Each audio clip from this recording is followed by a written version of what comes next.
नमस्कार दोस्तों, मैं हूं दीक्षा और आप सभी का स्वागत करती हूं 4 PM गुजरात में। दोस्तों, सियासत गुजरात में आज एक ऐसी खबर लेकर आए हैं जो सिर्फ खबर नहीं है बल्कि एक राजनीतिक रंगमंच का बड़ा मंचन लगती है। आज की इस सियासी रिपोर्ट में हम बात करने वाले हैं एक ऐसी राजनीतिक हलचल की जिसने बिहार से लेकर गुजरात तक सियासत की हवा बदल दी है। बिहार में बीजेपी की जीत होते ही कुछ ही घंटों के भीतर गुजरात में प्रधानमंत्री मोदी का भव्य रोड शो, ढोल नगाड़ों के बीच मंचों की ऊंची ऊंची सजावट, दूर दूर तक फैली भीड़, फूलों की बारिशें और कैमरा फ्रेम में कैद की गई मुस्कुराहटें।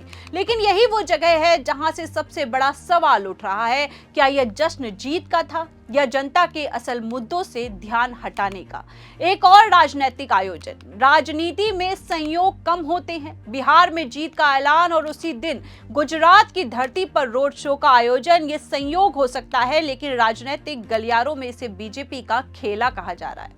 बीजेपी अच्छी तरह से जानती है कि 2027 का गुजरात चुनाव पहले जैसा आसान नहीं है।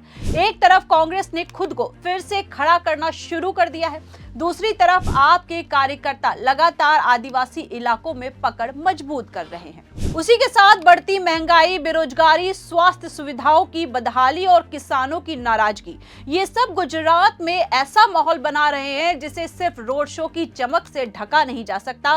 रोड शो की यही चमक गुजरात की वास्तविक जमीन से बिल्कुल उलट है। जिस रूट पर रोड शो निकला वहां सुबह से ही लोग परेशान थे। कहीं स्कूल बसें घंटों फंसी रही, कहीं एम्बुलेंस तक को दूसरे रास्ते से घूम कर जाना पड़ा। स्थानीय लोगों ने कहा है कि उन्हें बताया गया था कि यह विकास के उत्सव जैसा कार्यक्रम होगा, लेकिन उन्हें सिर्फ नेताओं की गाड़ियां और कैमरों की भीड़ दिखी।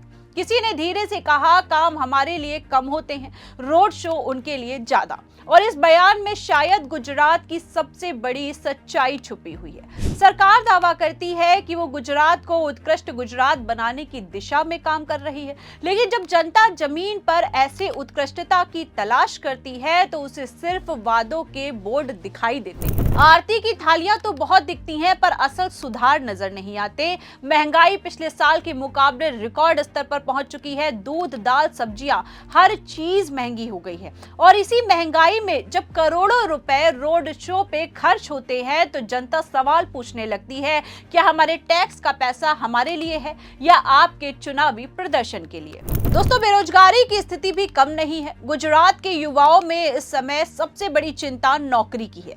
भर्ती परीक्षाएं बार बार रद्द होती हैं, रिजल्ट समय पर नहीं आते, कई विभाग वर्षों से खाली पड़े हैं। ऐसे में छात्र कहते हैं सरकार रोड शो पर भीड़ बुलाने का प्रबंध कर सकती है, लेकिन नौकरियों की फाइलें क्यों नहीं चलती।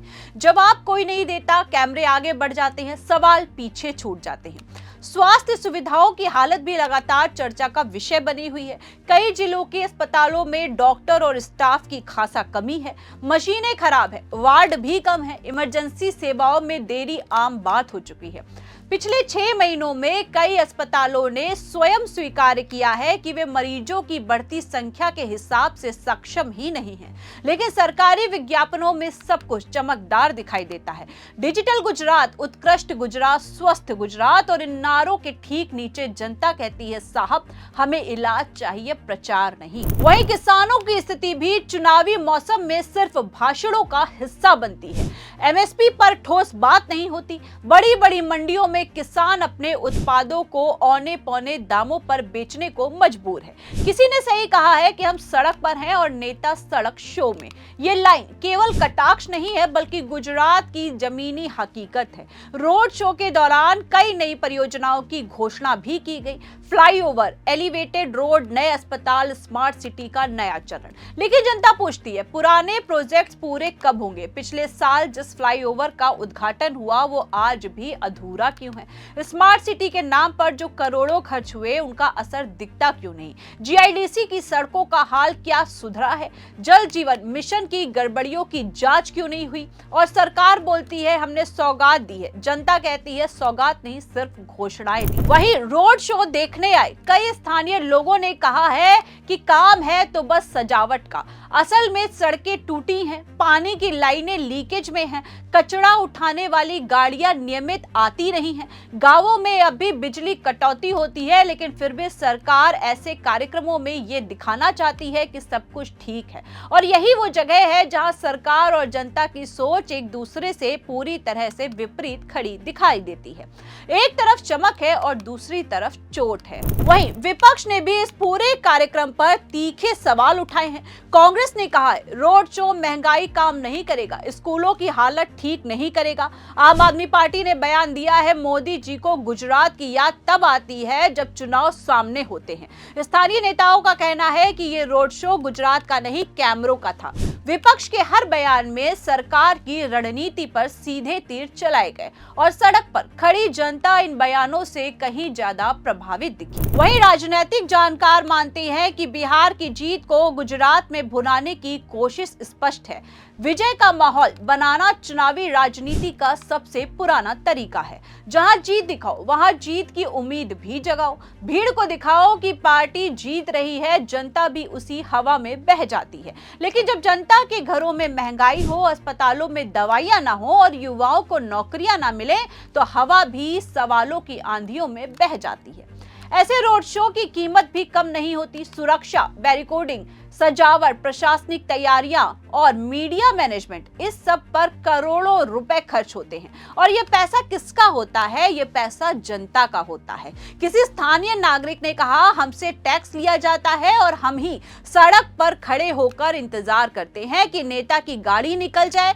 ये दर्द कितना बड़ा है इसे समझने के लिए किसी बड़े विश्लेषण की जरूरत नहीं है, बस थोड़ी संवेदना चाहिए। वही सवाल ये है कि क्या रोड शो गुजरात की समस्याओं को ढक पाएगा?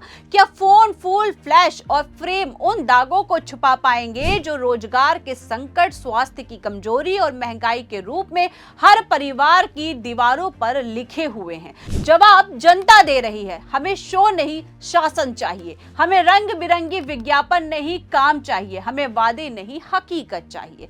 गुजरात का मूड पहले जैसा नहीं रहा। लोग अब खुलकर बोलने लगे हैं। जो पहले विकास की चमक पर विश्वास करते थे आज सवाल पूछ रहे हैं। जो पहले चुप रहा करते थे अब बोलते हैं। क्या हम सिर्फ भीड़ हैं? क्या हमारी समस्याएं सिर्फ चुनावी भाषणों में याद आती हैं? और यह जनता का बदलता रूप है जिसका असर आने वाले वर्षों में साफ नजर आएगा। अंत में सबसे बड़ा सवाल यही है, क्या ये रोड शो बिहार की जीत की हवा को गुजरात में बहाने की कोशिशें हैं? क्योंकि अगर सरकार वाकई विकास कर रही होती तो उसे बार बार रोड शो की जरूरत ही नहीं होती। काम स्वयं अपनी आवाज बन जाता है। लोग खुद कहते हैं कि विकास हुआ है, लेकिन जब काम कम और विज्ञापन ज्यादा दिखने लगे, जब हकीकत कमजोर हो और फ्रेम चमकदार हो, तब जनता समझ जाती है कि यह मंचन असली नहीं है, चुनावी है। तो दर्शकों, ये थी बिहार की जीत और गुजरात के रोड शो के बीच की राजनीतिक पटकथा का असली विश्लेषण। सरकार चाहे जितने भी जश्न मना ले, लेकिन जनता अब सवाल पूछना सीख चुकी है। और यही सवाल फूलों की बारिश में नहीं दबते, बल्कि सड़क की धूल में और तेज उठते हैं। दोस्तों, आज की खबर में इतना ही। ऐसी ही तमाम बड़ी और राजनीतिक खबरें जानने के लिए आपको बने रहना होगा 4 PM गुजरात के साथ। आप सभी का धन्यवाद। नमस्कार।